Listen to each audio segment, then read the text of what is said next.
When Nikita Magaloff graduated from the Paris Conservatory with a first prize in piano at the age of 17, this was said by no less an authority than Maurice Ravel.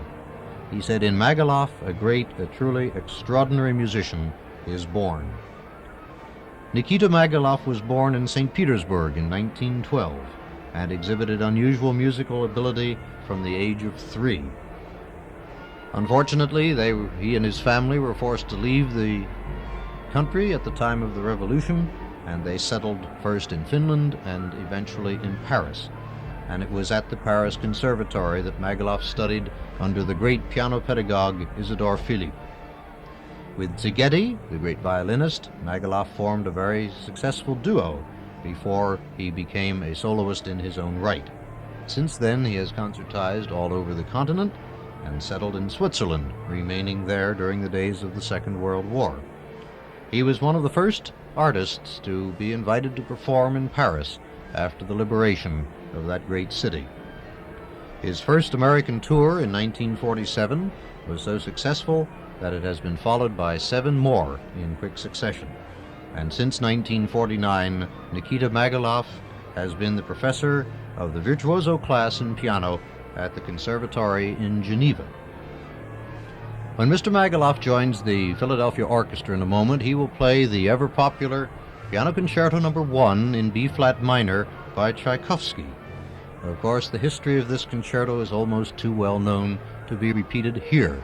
But briefly, he wrote it for the great Rubinstein, the great Russian virtuoso, who felt that the work had no merit whatever. Although Tchaikovsky did make small changes, the work was in essence unaltered when he offered it then to the great German conductor and pianist Hans von Bülow. It was a fortunate decision that he gave it to von Bülow, and one that soon brought a certain soothing balm to the composer's rather mangled pride, for Rubinstein had not been very kind in his comments about the work. Von Bülow welcomed the opportunity and took the work on an American tour, and it's of interest that the world premiere of this concerto was played in Boston in 1875. Since then, the work has made its way all over the world and into the repertoire of every concert pianist. The concerto is in 3 movements, an opening allegro non troppo. The second movement is a dialogue, very lyric in nature, an andante, and the final brilliant coda based upon 3 very lively themes, one of which can be identified as a Cossack dance tune, brings this concerto to a close. In just a moment, our soloist, Nikita Magaloff, pianist, with Eugene Ormandy, will take the stage, and with the Philadelphia Orchestra will be heard in a performance of Tchaikovsky's first piano concerto in B-flat minor.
The great burst of enthusiastic applause you hear greets this performance of the Concerto No. 1 in B-flat minor by Tchaikovsky, as performed by our guest soloist Nikita Magaloff. Eugene Ormandy and the Philadelphia Orchestra are sharing with Mr. Magaloff in the spontaneous applause that this exciting music invariably evokes from our audiences here in the Academy of Music.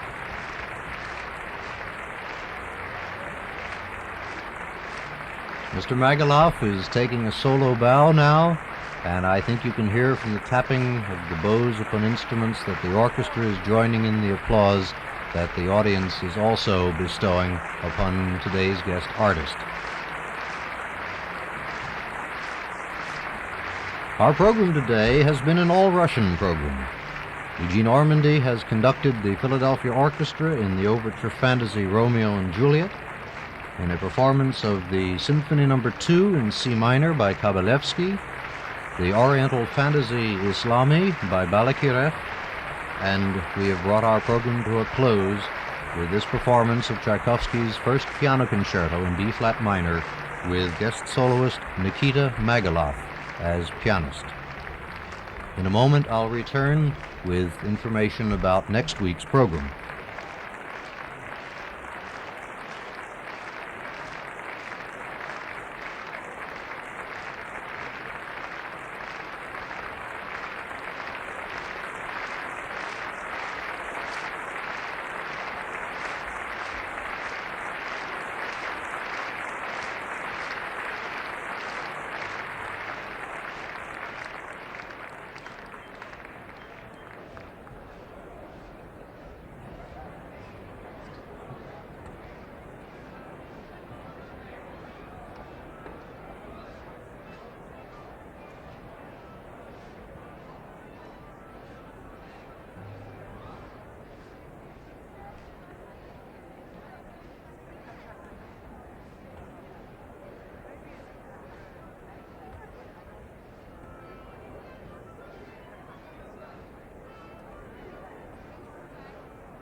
Our program next week will feature our solo cellist, the first cellist of the Philadelphia Orchestra and a great solo cellist in his own right, Lorne Monroe. He will be heard in performances of the D major concerto by Haydn for cello and orchestra, and in the Don Quixote, fantastic variations on a theme of knightly character by Richard Strauss. In the latter work, he will be joined by Carlton Cooley, solo viola, and Anshel Brusiloff, solo violin. Mr. Ormandy has chosen a premiere performance in Philadelphia to open the concert. We will hear the Concerto Grosso in C minor for flute, oboe, clarinet, bassoon, and strings by the contemporary composer Eppert. Your commentator for today's program has been William Smith, and your engineer, Fred Chassie.